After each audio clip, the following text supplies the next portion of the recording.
Hello, guys, welcome back to my YouTube channel. And today, the segment of our Social Talk Niger is on documentary history. And the history of what people are we looking at today is no other people than the Red Indians or the Native Americans. Now, we talk about the Red Indians all the time, or we hear about them. Probably we've even seen them so far, but we don't know how they came about the name Red Indian or how they came about or where they came from. Some of us might even think they came from India. That is why they are called the Red Indians, or they are migrants from one place or so. But however, don't worry about that. I'm here to clarify that. I'm here to do justice to that, so you will know more about the Red Indians. Now, the Red Indians, also known as the Native Americans, are set of pre-civilized occupants of what we now call the United States of America. Now, these are the people that actually dominate and own the place that is called the United States of America. They have lived there all their life, and these people have been there for the past 15,000 years. Now, the Red Indians are largely called Native Americans. However, they don't seem to like that tag given to them as Native or Red Indians. They tag that term as racist terminology.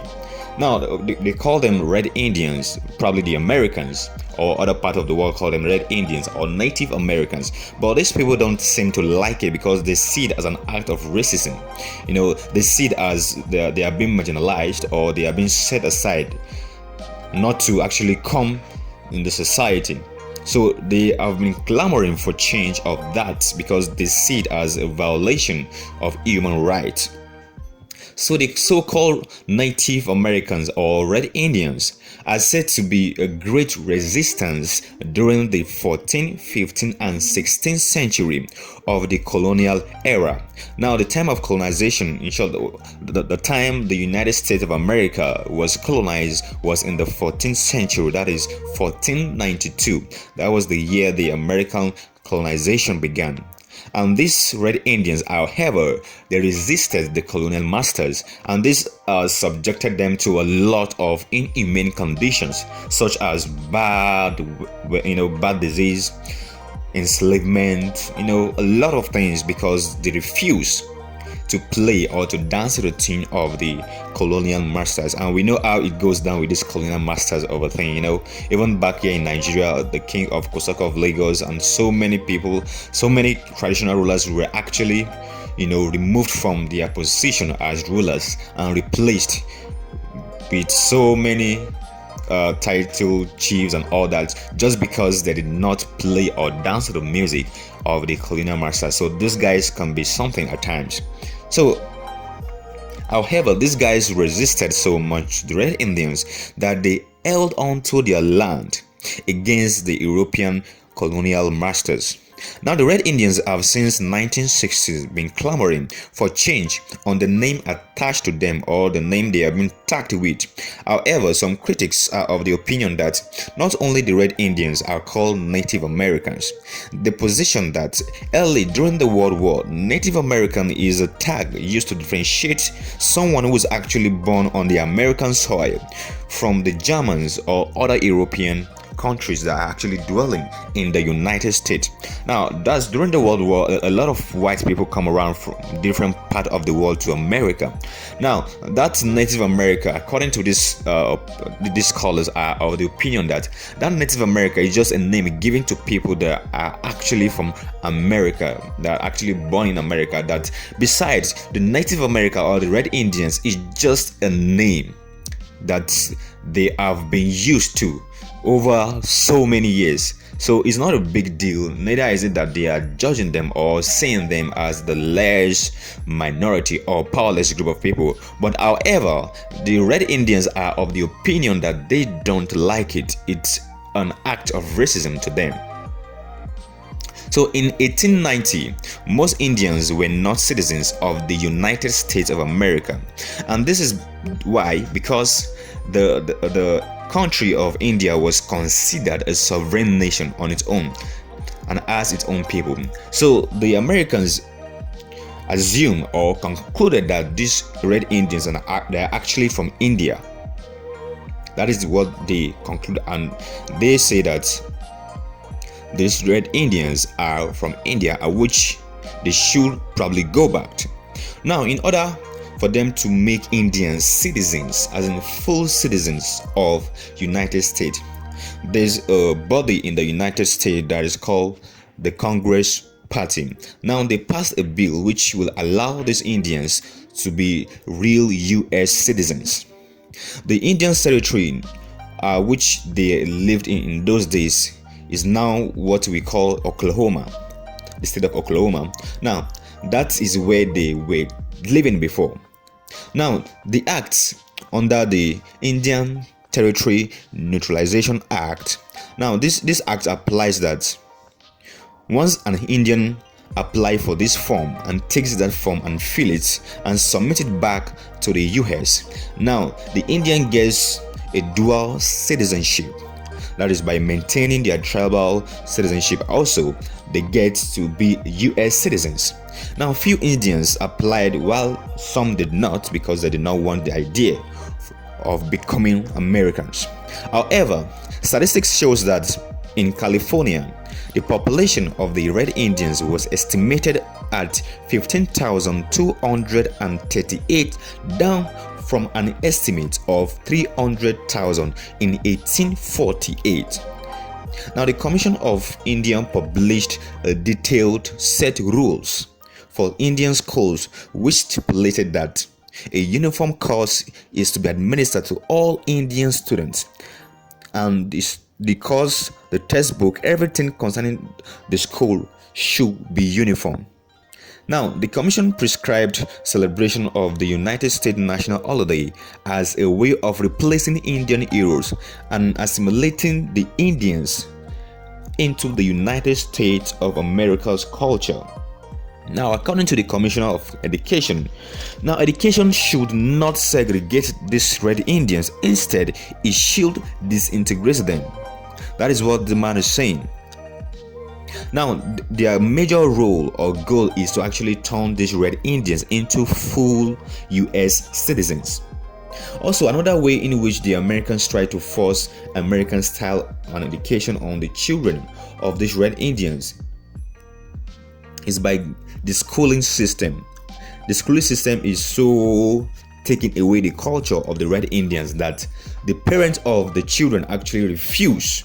They resisted that they even burnt down a school in California some years back, just because they were not given the freedom, or they're not seen, or their culture is not being respected. Their culture wanted to be trampled upon, and they don't want it that way. So this was because the children were given new surname. Actually, the children were actually given new surname. The teachers of those schools complained that the names of these Red Indians is difficult for them, and they cannot even spell it, and they don't even know what it means. So to make learning easy, they have to change the surnames of these Red Indians to American names, and this was done to almost majority of the family of the Red Indians. And then the American citizens are of the opinion, or they say that when they have these names, that will give them the right to actually own properties in the United States, and this will also give them the leverage of actually leaving an inheritance for their children. Now, this happened and got so intense as so many parents refused to send their kids to school because of this act, and a military troop invaded the villages and captured a lot of children, and straight they sent them to boarding schools where their parents would have no access to them at all. And the parents were going to put up a fight, but a police force was used, actually, and military were used to stop this act. Although they wanted to fight back and get what they believed to be theirs, but they are just but a short minority group in the United States of America. Now, once a child is up to the school age, they get taken away from their parents and they are enrolled into school. However, the Red Indians felt they needed to fight for what their forefathers had fought for. And the Americans, on the other hand, felt like these people are just sets of barbarians that needs to be integrated into civilization. So that is how the Red Indians came about, and that is the conflict between the Americans and the Red Indians. This racist, conflict between them. And this Americanization of the Red Indians, the Americans trying to imbibe their culture into the Indians. They're trying to make them forget their own culture to be completely US citizens.